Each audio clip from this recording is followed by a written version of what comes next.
We're in the Manuscript Study Center at the Getty Center in Los Angeles, standing in front of this magnificent book. In fact, it was meant for education, but it's not like any textbook I've ever used. Medieval collections are always a bit of a puzzle when you are looking at a book and trying to figure out the reasons why certain texts would have been put together. We have here a book made in 1277. It contains several different texts. One of the texts is on the nature of birds. It also contains a bestiary. Both of these are kind of moralizing tales that are attached to natural history with lessons that relate to scripture. It also contains a text on the miracles of the world. All of these texts are bound together with a piece of a text by William of Conches from 100 years before this collection would have been put together. Philosophia Mundi, the philosophy of the world. William of Conches was a natural philosopher. This was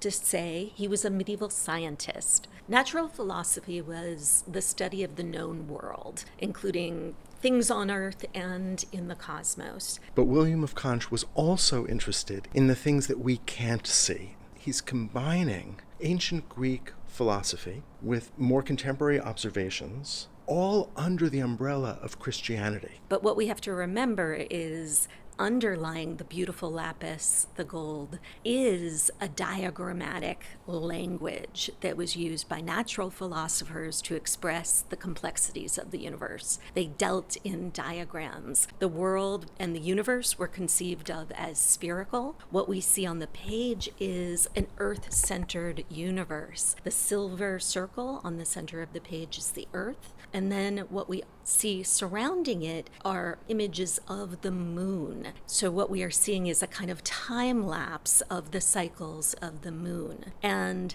over at the left side is a golden sphere representing the sun. So the artist is working out on the page the different cycles that the moon goes through as it orbits around the earth. We see these marvelous drawings, hand-drawn, like everything in this book, but we're seeing the universe contained within these perfect squares, these perfect circles that define the orbits of the heavenly bodies. And although we know in the modern world that the Earth is not in the center of the universe, and we see that here, there is an attempt to draw together the idea that comes from Plato, that the universe is an ideal, that it is perfect, that it is based on a kind of perfect geometry. And while the focus is clearly on those heavenly bodies, I have to admit that I'm taken with the areas in between. That negative space of the blue with these wonderful white, almost swirling clouds,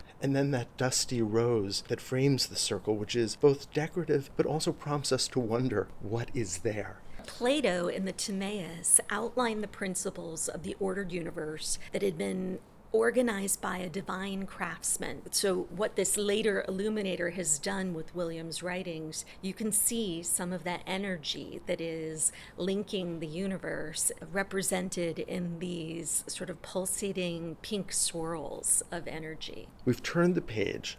If you look closely, you can see again the Earth in the center, the sun on the edge, and then in one of the drawings, the smallest of the three bodies, the moon. William knew that the moon did not emit light on its own. It reflected light, or in this case, absorbed it. And so these diagrams show him trying to work out the different cast shadows created by the Earth, which would then obscure the moon. In his work, William talks about the conical shadow and the basket-shaped shadow, both of which you can see on the right-hand page. It's almost as if we're looking at the mechanical workings of the universe. This whole manuscript page opening is basically a study in how to figure out the mechanical workings that make the moon disappear. But William of Conches was working in the 12th century at a moment before the universities were in place. He was teaching in the cathedral school, either of Paris or Chartres, and this meant that he was teaching for a learned class, an elite who were going to become clergy.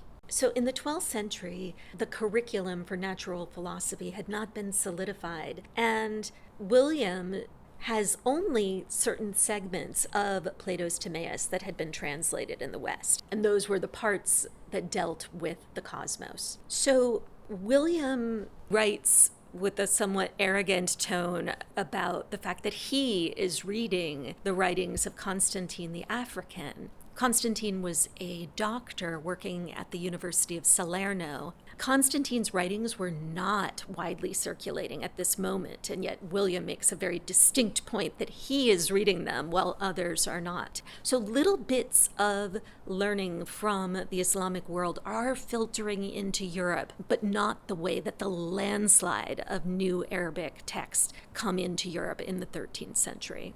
As an artifact, this book is something of a mishmash of medieval texts that don't quite fit. The medieval bestiary, a book on the medieval aviary, on birds, and a text on the shepherd and the sheep. These are simple stories. William's text is more erudite. In the overall scheme, they are all efforts by learned clerics to reconcile the natural world to a divinely ordered universe. It's a funny pairing of texts that wind up together. And yet, this was an expensive book to produce. The hours of labor that were required by the scribe, the flock of animals that would have been required for the vellum, to say nothing of the labor of the artist who produced these illuminations, and the material cost of the gold of the illumination. All of this is expensive, and so this is clearly learning that remained important in some way. What's wonderful when you look at this book, it is a luxury manuscript. It has lapis, gold, other pigments. It is lavishly illuminated throughout. It is a collector's object. This book, created 150 years after these texts were written, really enshrines an earlier science. And for the wealthy owner, whether a cleric or a noble person, it showed that having a command of science was really to have command of your world.